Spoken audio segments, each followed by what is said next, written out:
नमस्कार, मैं विनोद कुमार शुक्ला। अड्डा पर आपका स्वागत है।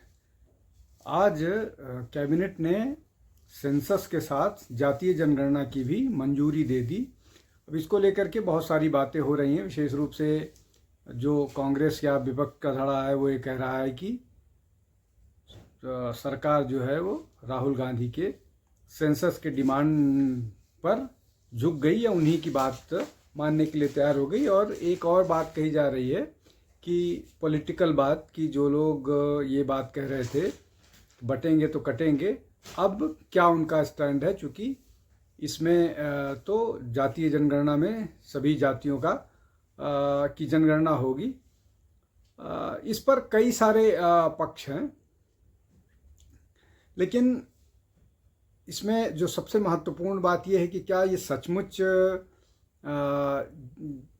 जो जनगणना होगी उसकी जो सबसे बड़े झंडा बरदार थे उनको किसी मामले में किसी तरह से बेनिफिट पहुंचाने वाला है। मैं नाम ले रहा हूं। क्या कांग्रेस को जातीय जनगणना जो होगी वो किसी तरह से फ़ायदा पहुंचाएगी, समाजवादी पार्टी को किसी तरह से पहुंचाएगी, या राष्ट्रीय जनता दल को किसी तरह से पहुंचाएगी? अब क्यों नहीं पहुंचाएगी ये समझने की कोशिश करते हैं। उत्तर प्रदेश में यादव लोगों की जनसंख्या लगभग 9% के आसपास है, और वो मुसलमान के साथ मिल करके लगभग 18 और 9 मिला करके करीब वो 26% के आसपास होते हैं, और उसी से चुनाव जीतने की कोशिश करते हैं। कोशिश ये होती है कि बाकी ओबीसी को मिलाया जाए, लेकिन फ़ायदा सिर्फ परिवार को होता है, यादव समुदाय को ही होता है। तो क्या जब जातीय जनगणना होगी बाकी लोगों को पता लगेगा, उनका नंबर पता लगेगा कि वो कितने लोग हैं, तो क्या उनको प्रतिनिधित्व तो नहीं देना पड़ेगा? ऐसा ही बिहार में भी होगा, और ऐसा ही जाटव समाज के साथ भी हो सकता है, पासवान समाज के साथ भी हो सकता है। तो ये जो एक हेजिमनी है कास्ट की, कास्ट में भी, दलितों में, ओबीसीज में, क्या वो हेजिमनी नहीं टूटेगी? एक बात। दूसरी बात ये कि क्या ये सचमुच जो ओवरऑल दावा किया जाता है कि इतने परसेंट हैं, इतने परसेंट हैं, इतने परसेंट हैं, तो क्या वो उतने परसेंट का जो दावा है वो साफ नहीं हो जाएगा कि इतने परसेंट ओबीसी हैं, इतने परसेंट ब्राह्मण्स हैं, इतने परसेंट फला कास्ट हैं, इतने परसेंट राजपूत हैं, इतने परसेंट बनिया हैं? तो क्या वो स्पष्ट क्लियर नहीं हो जाएगा? तो ये झूठ फैलाया जाता है कि 80%, 90% और इतने परसेंट। अब इसमें एक और बात होगी, अगर जब इस तरह की बात आएगी तो एक तो सुप्रीम कोर्ट का वर्डिक्ट है कि 50% से ज़्यादा रिजर्वेशन नहीं जा सकता। अब संविधान बदलने की बात अगर होगी तो फिर वो तब देखा जाएगा, और क्या संविधान बदल पाएगी और क्या वो संवैधानिक होगा, बेसिक स्ट्रक्चर का मामला आएगा। अब इसमें जो है, क्या जब इस तरह का डाटा आएगा उसमें एक पर्टिकुलर कम्युनिटी जो बेनिफिट हो रही है, जैसा मैंने बताया कि रिजर्वेशन में, जॉब्स में सिर्फ ओबीसी में यादव बेनिफिट हो रहे हैं, या कुछ कुर्मी बेनिफिट हो रहे हैं, या दलितों में सिर्फ जाटव बेनिफिट हो रहे हैं और पासवान बेनिफिट हो रहे हैं, तो क्या उनको इस मामले पर अपने साथ के, अपने जाति के लोगों के साथ शेयर नहीं करना पड़ेगा? क्या ये ओबीसी होगा, या ओबीसी में भी कास्ट और होगा कि कौन किस कास्ट का है? क्या अब ये दूसरा मसला बड़ा हो गया।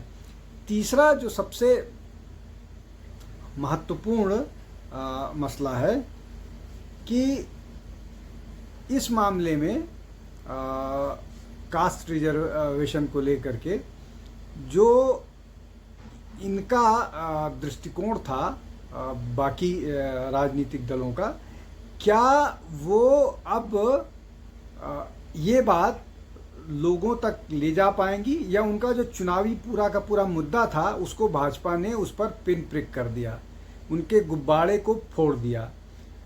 उनके पास एक नारा था कि कास्ट सेंसस होना चाहिए, कास्ट सेंसस होना चाहिए, लेकिन उस कास्ट सेंसस को लेकर के कोई विज़न नहीं था। तो अब जब इस सरकार ने कास्ट सेंसस डिसाइड कर लिया कि अब करना है, तो उनके पास एक चुनावी मुद्दा छीन लिया। अब इसको आप बिहार से जोड़ लीजिए या 2029 से जोड़ लीजिए या कहीं से भी जोड़ लीजिए, तो ये चुनावी अब political cabinet committee on politics ने इस मामले को डिसीजन लिया, तो राजनीतिक मसला है। इसमें एक और महत्वपूर्ण बात है जो कयास लोग लगा रहे थे कि मोहन भागवत जो राष्ट्रीय स्वयंसेवक संघ के सरसंघचालक हैं, मोहन भागवत जी, उनकी प्रधानमंत्री से मुलाकात हुई।